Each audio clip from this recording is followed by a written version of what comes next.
नाज़रीन अहम ख़बर सां त सिंध असेंबली जे तवानाई बाबति ख़ासि कमेटी जो इजलास फ़याज़ भट्ट जे सदारत हेठि थियो।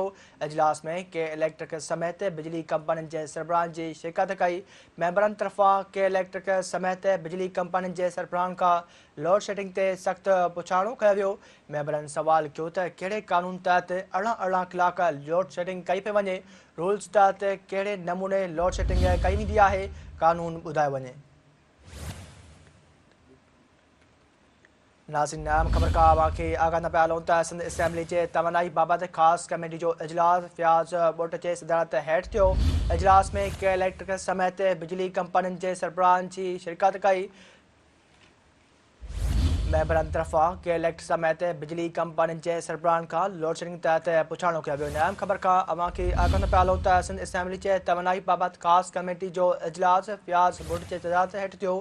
इजलास में के इलेक्ट्रिक समेत बिजली कंपनियुनि जे सरबराहनि शिरकत कई।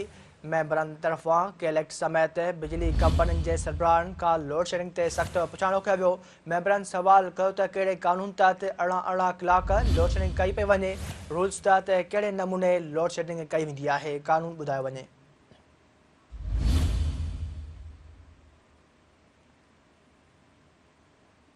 नाज़रीन अहम ख़बर का अवांखे आगाह न पिया हलूं त सिंध असेंबली जे तवानाई बाबति ख़ासि कमेटी जो इजलास फ़याज़ भट्ट जी सदारत हेठि थियो।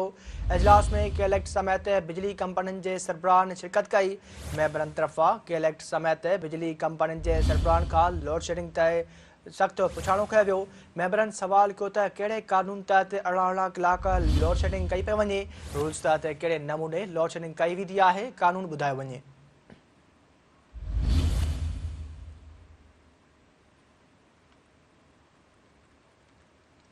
नाज़रीन अहम ख़बर का अवांखे आगाह न पिया हलूं त सिंध असेंबली जे तवानाई बाबति ख़ासि कमेटी जो इजलास फ़याज़ भट्ट जे सदारत हेठि थियो। इजलास में के इलेक्ट्रिक समेत बिजली कंपनियुनि जे सरबराहनि शिरकत कई।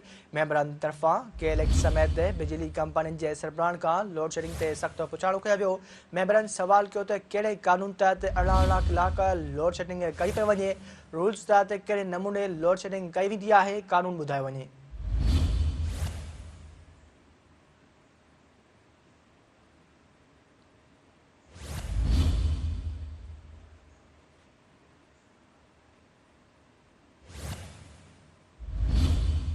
नाज़रीन अहम ख़बर का अवांखे आगाह न पिया हलूं त सिंध असेंबली जे तवानाई बाबति ख़ासि कमेटी जो इजलास फ़याज़ भट्ट जी सदारत हेठि थियो।